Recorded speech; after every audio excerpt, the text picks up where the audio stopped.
eles se manifestam também. As pessoas, é óbvio que tem algumas pessoas que falam, tem anjo aqui, fica todo mundo alegre.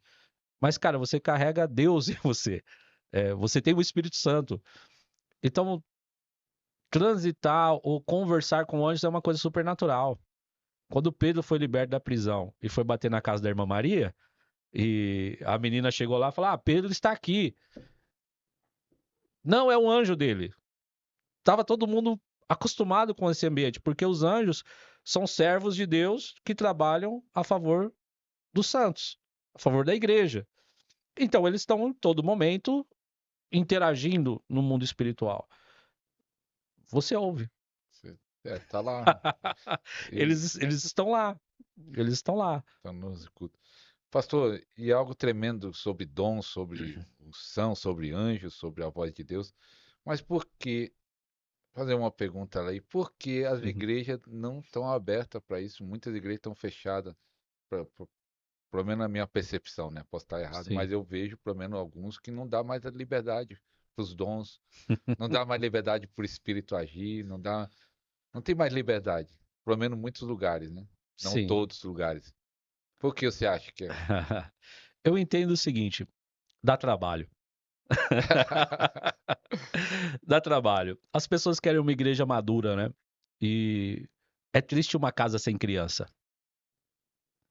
Meus filhos foram embora de casa, né? Eu chamo eles de neném. Eu tenho dois filhos, a Beatriz e o Gabriel. Quantos anos tem? Quantos Ele, anos tem o nenê? ele tem 26 e ela tem 24.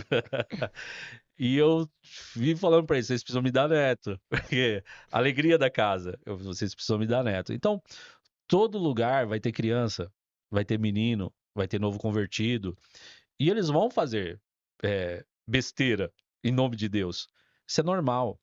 Mas uma casa onde tem correção, onde tem homens maduros também, onde existe uma escola que te ensina, onde existem pessoas que estão preparadas para te ensinar acerca de dons, acerca do mover espiritual, acerca do que é profético, você não vai ter problema com isso.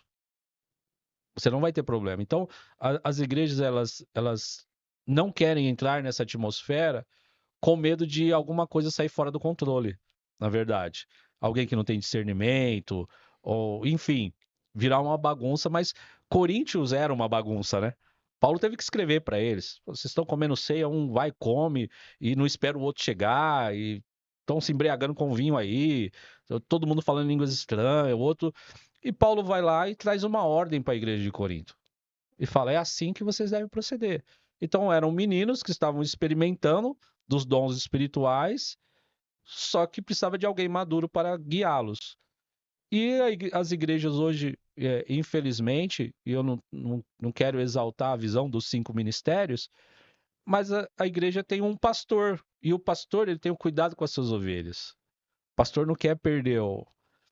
E quando não tem um profeta na casa, ou quando não tem um mestre na casa, então você acaba perdendo algumas coisas, algumas questões. Então, É, certo?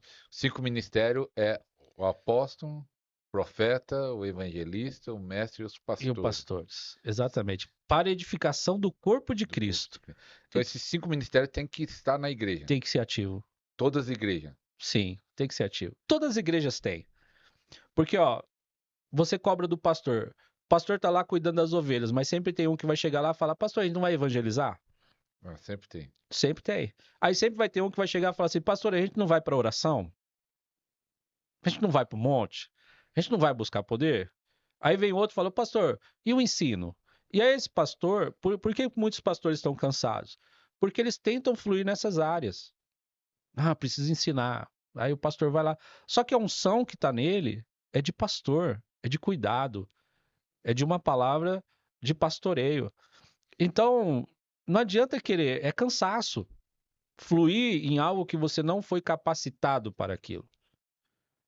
Se você não foi capacitado, se você não carrega uma unção para aquilo, vai ser pesado para você fazer aquilo. Vai ser Vai cansativo. ser cansativo. Então, por isso tem muitos pastores cansados. Por quê? Por mais que ele faça, ele não consegue suprir a necessidade da igreja local. Ele faz de tudo e ele se desdobra, mas ele não consegue. E aí, aqueles que têm ministérios diferentes do pastor, ele vai dar trabalho para o pastor. Ele vai dar trabalho. Hoje a gente tem, dentro da classe de dons, a gente faz um teste vocacional.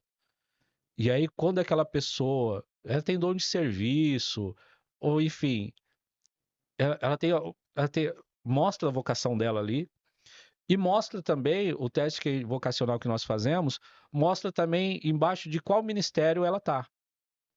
Então ele já direciona já para lá. Ó, você tem aqui dom de serviço, dom disso, dom daquilo, dom de exortação, mas você está aqui debaixo do ministério de pastoreio. Ó, pastoreio, fica aqui, caminha com o pastor, ajuda o pastor. Ó, você tem aqui dom de serviço, de exortação, seja lá qual for, mas você está debaixo do ministério profético. Vai lá, caminha com os caras profeticamente. Então esse grupo de pessoas já consegue o seu lugar ali na igreja para poder crescer, para poder desenvolver. Parece fácil falando, né? É bem fácil, né? Ó, você tem esse dom, vai pra lá, vai pra lá, você vai pra lá. Mas eu tô 11 anos tentando construir isso e ainda tá meio distante. Mas hoje as pessoas perguntam para mim, ô, bicho, você não vai fazer aquilo? Eu não. O meu chamado específico é esse aqui. Os apóstolos, quando foram reclamar da igreja que as viúvas dos gentios, dos judeus, estavam sendo tratadas diferente, eles falaram assim, ó, não posso sair do ministério da palavra e da oração. Separa diáconos para resolver esse problema aí. Então, quando você sai para resolver um problema que não é seu, você larga o teu ministério. E desgasta. E desgasta.